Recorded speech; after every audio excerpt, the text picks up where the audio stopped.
Is it intentional that there's no Omnivamp in items runes? Yes, it is.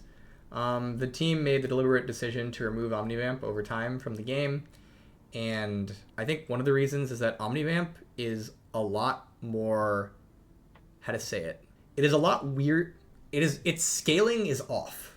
So what I mean by this is, one of the things that makes Vamp okay is that Vamp tends to come online as the game progresses, and it tends to scale as the game progresses. And so when you get Vamp Lifesteal as an 80 carry, early game it's not going to be as amazing as it's going to get to late game as you get crit and attack speed and things like that. And Lifesteal, since it's only on your attacks and can't apply into an AoE, is very measured as well.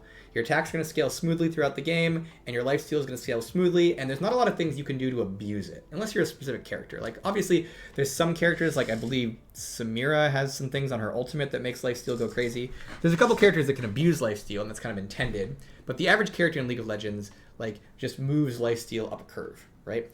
On the flip side, Omnivamp has the issue that it can be applied in an AoE, and depending on the character, there's vastly different ways in League of Legends to apply things to things with AoE. And on top of that, Omnivamp goes off of the base damage of spells, and the base damage of spells is front-loaded. And one of the hard parts about Omnivamp is, as Vamp in general and healing in general, is that it's very dangerous to give characters potent healing through the game systems early in the game. And so Omnivamp has this kind of issue of it comes online too fast, and then also it's just super variant for what characters can actually use it effectively versus not. And it creates this thing where very often the Omnivamp items we put in the game tend to be grossly overtuned or very unsatisfying, and it's hard to find that sweet spot there. And so Omnivamp tends to create like a lot of negative outcomes for Vamp without necessarily a lot of value. Now, all that said, my personal opinion is that it does feel like something is missing. I feel like characters like, say, KAYLE and GWEN and Vladimir and Singed, with the right items, really would want some Omnivamp in the game. Mordekaiser. And so I do think there are characters who suffer from not having that option in the systems. But it is a very difficult stat to get right without having some of those negative outcomes. What if Omnivamp was a shield instead of on targets hit? Shield doesn't really work because the purpose of Vamp Zelnath is sustain. So there's a lot of Vamp in the game that's champions only, and that actually doesn't get you much. The value that I would argue that the value most characters in League of Legends get out of Vamp is their ability to heal off minions. It's the ability to be like, I'm low health, and then if I go Vamp off this wave, I will be high health and then can interact with people again. And yeah, obviously healing can be good, right? Like if you're Briar and you chomp an enemy, you're gonna go back up. But that's more like a fight pattern, whereas like the out of fight pattern I think is an important component to like why Vamp is useful. And so by making it a shield, you lose a lot of the whole point of having it to begin with. But right, isn't there value in AoE as survival while bursting? So that should be a better play pattern match. Well, it can be a play pattern match, but again, it's just like, I don't think that's the point of Vamp. I guess what I'm getting at is like, we have a lot of champ only sustain, which can definitely work, but like, I don't know if you're buying Vamp in the item system to have champ only sustain in that way. I think you're buying Vamp in the item system to have sustain dispersed through through fights. You shouldn't be able to sustain as a mage. Well, and that's why I think we removed it a lot, because sustaining as a lot of mages can be a little messed up. Why are low elo devs allowed to design champions that are played by pros? This is a great question. So it is not a secret that members of the champion team at various times have not been high ranked. I would say one of the best champion designers I've worked with, certainly T. He was, I believe, gold, right? He made YASUO and THRESH, pretty incredible characters. And so there often is this misconception that you have to be good at a game to be good at making a game. And that is just completely untrue, unfortunately. The conception that being good at a game makes you good at making the game. And then also there's this other perception that if you are good at a game, it would make you good at making the game. That is also untrue. just because you are good at a game does not have any bearing. Sorry, I shouldn't say any bearing. That's hyperbolic. Just because you are good at a game, it does not mean that you will be good at making a game. Now, being good at a game can help make you better at making a game. That is one of the ways you can get better at making a game. Being good at a game means you're playing the game at the highest level of difficulty. You are playing a game at its most competitive. And so those experiences can very easily lend themselves to insights from a design perspective that will make you better at making certain things. But they can also make you worse at making certain things. It really just depends on what you're trying to do. At the end of the day, what's important for making a game is being able to think about the game and understand what players of the game need and how to give it to them, right? And it is very possible to be a smart person and be able to look at a game and watch pro play and analyze it and then determine, oh, this is how pro play is working in these situations based on what I've seen and analyzed, and therefore make the thing.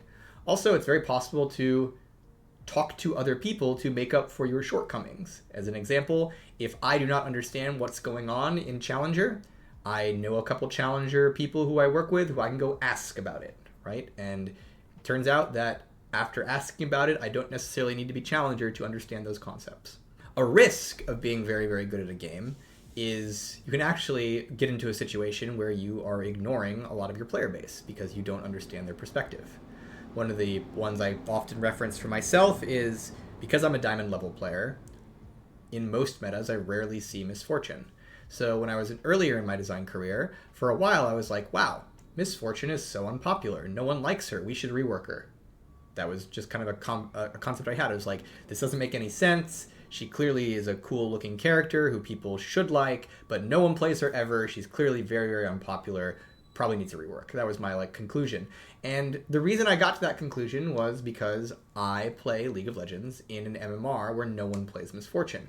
But it turns out that Misfortune, historically, is one of our top 5 AD carries. Always. She is incredibly popular. Incredibly popular. Just not in Diamond. Because the majority of people playing Misfortune are in lower MMR. And in lower MMR, Misfortune's kit is very powerful and works very well and it's very fun. And P.S., I know I'm talking about Misfortune right now, and very recently she's been in pro play, but historically that has not been the case. Historically, Misfortune is not a character whose kit really lends itself to showing up at the highest levels of play. And so it's kind of a thing where, because of my high MMR experiences, it created a blind spot for me where I was unable to see some of the things that low MMR players were experiencing and enjoyed. And if I had not then educated myself on the lower MMR end of the spectrum, it could have resulted in things like me trying to rework Misfortune, which would have been bad. Of course, we have reworked her at some point, right? But it's mainly just noting Misfortune turns out right now has a great kit that people like and is very fun, and you're just not going to see her in high MMR very much unless she's very strong, right? So, but yeah, kind of just the idea that it doesn't take someone who's good at a thing to make that thing. League of Legends is a competitive game, and over the years it's been designed by a combination of very, very, very skillful at League people and devs, and additionally people who aren't very good at the game, and that's okay. You don't need to be a gaming god to be able to make the game. I do think it's valuable to play the game, at the very least, though. I sometimes, one of the reasons I still play a lot of League is that I do genuinely feel, personally, like I would fall behind on my ability to make the game as good as it could be if I wasn't playing it and, constantly seeing what people were running into.